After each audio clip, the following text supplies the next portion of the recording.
इस लेक्चर में हम प्रॉपर्टीज़ ऑफ इक्वालिटी को डिस्कस करेंगे।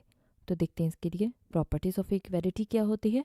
Equality for numbers denoted by, हम इक्वल्स इस साइन से डिनोट करते हैं इक्वालिटी कोई भी नंबर्स की। तो इसकी प्रॉपर्टीज़ हम देखते हैं। किसी भी नंबर्स के दो इक्वालिटी को हम किससे डिनोट करते हैं, इस इक्वल साइन से। और इसकी प्रॉपर्टीज़ में सबसे पहले है रिफ्लेक्सिव प्रॉपर्टी। रिफ्लेक्सिव प्रॉपर्टी क्या होती है कि कोई भी नंबर अगर हम ए ले रहे हैं आर से, आर क्या है, सेट ऑफ रियल नंबर्स है, इस साइन को कहते हैं फॉर ऑल।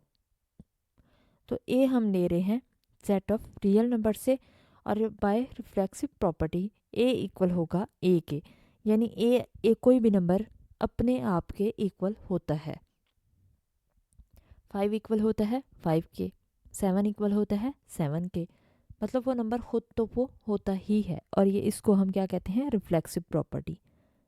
सिमेट्रिक प्रॉपर्टी क्या होती है, for all A B belongs to R, इस साइन को हम क्या कहते हैं, बिलोंग्स टू। बिलोंग्स टू मतलब उससे किस सेट से बिलोंग कर रहा है, किस सेट से ताल्लुक़ रखता है।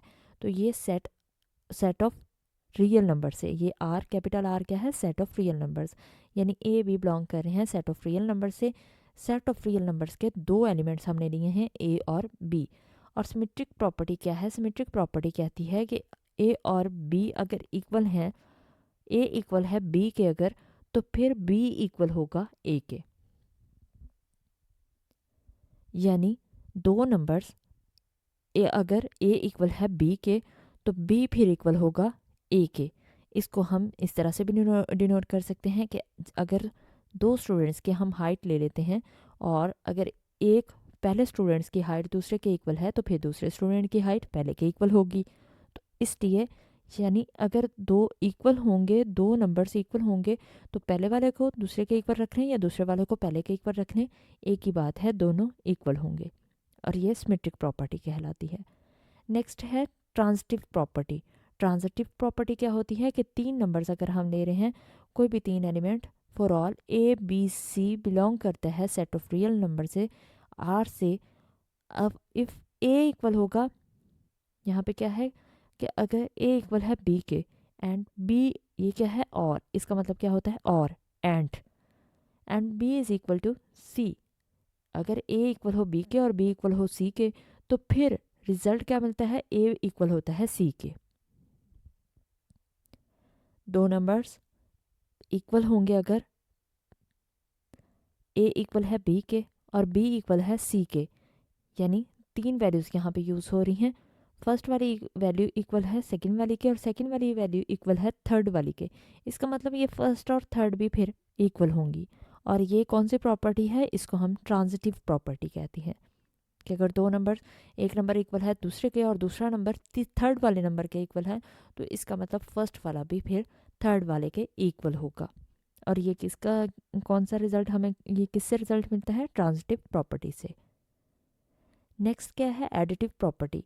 एडिटिव प्रॉपर्टी क्या है, for all A B C, अगर तीन वैल्यूज हम ले रहे हैं सेट ऑफ रियल नंबर से, और ए इक्वल है बी के, तो फिर हम इन दोनों साइड्स पे यानी यहाँ पे ये दोनों नंबर्स इक्वल हैं, तो फिर हम कोई थर्ड वैल्यू, थर्ड नंबर ले लें, तो उन दोनों को हम एडिटिव प्रॉपर्टी के थ्रू इन दोनों में ऐड कर सकते हैं। यानी राइट साइड से दोनों में वैल्यू को ऐड किया जा सकता है। तो एडिटिव प्रॉपर्टी क्या कहती है कि अगर ए इक्वल है बी के, तो फिर ए प्लस बी इक्वल होगा बी प्लस सी के। यानी कोई थर्ड नंबर, कोई भी नंबर ले लिया, तो वो फिर उनके सम के भी इक्वल होगा। यानी उनका सम करें, उस नंबर को ऐड कर दें इन दोनों वैल्यूज़ में, तो फिर वो इक्वल होगा। अब यहाँ पे दो नंबर ले लेते हैं कि ए इक्वल है बी के, तो 5 और 5, कोई भी नंबर ले लेते हैं, 5 इक्वल है 5 के, तो अगर इसमें थर्ड नंबर एक हम 7 ले लेते हैं, तो 5 को दोनों साइड से अगर हम प्लस करते हैं, तो 7 + 5 कितना हो जाएगा, 12। तो 12 इक्वल होता है 12 के। तो इसका मतलब कोई भी थर्ड नंबर फिर इन दोनों में ऐड करें, तो उनका आंसर भी इक्वल आता है। इसको हम एडिटिव प्रॉपर्टी कहते हैं।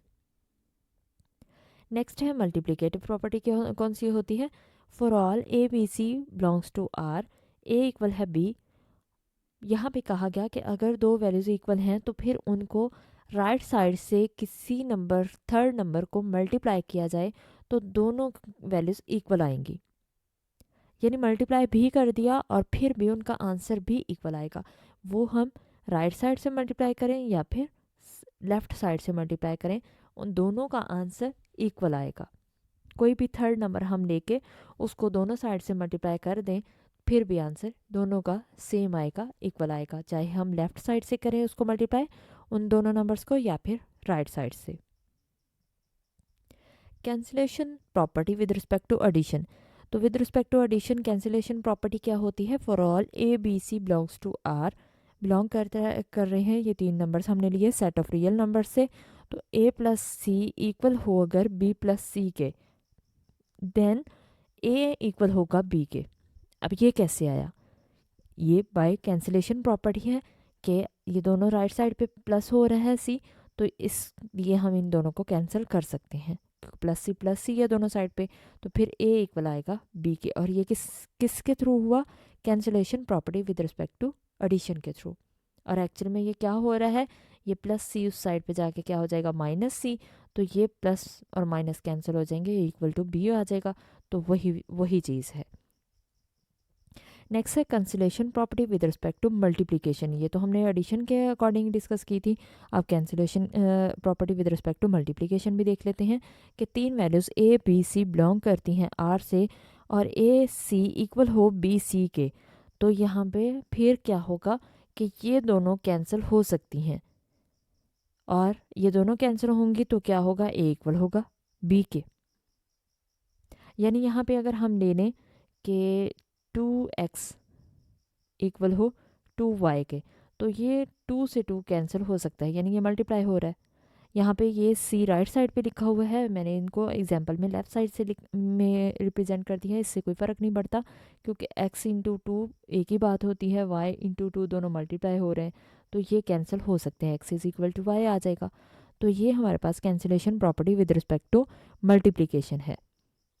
यानी फिर जो वैल्यूज़ आती हैं वो a इक्वल होगा b के, कैंसिल हम कर सकते हैं। लेकिन छोटी सी शर्त है यहाँ पे, और वो शर्त क्या है कि यहाँ पे रिस्ट्रिक्शन हमारे पास ये है कि c इक्वल नहीं होना चाहिए 0 के, क्योंकि यहाँ पे देखें कि a c इक्वल है b c के, तो एक्चुअल में ये c उस साइड पे जाके डिनोमिनेटर में आता है, तो डिनोमिनेटर में आने के बाद ये कैंसिल हो जाता है और a इक्वल आता है b के, डिनोमिनेटर में 0 नहीं होना चाहिए यहाँ पे, इसलिए ये कंडीशन दी गई है।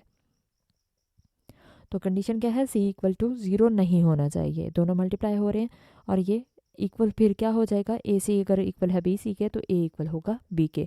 तो ये हमारे पास इक्वालिटी की प्रॉपर्टीज़ थी।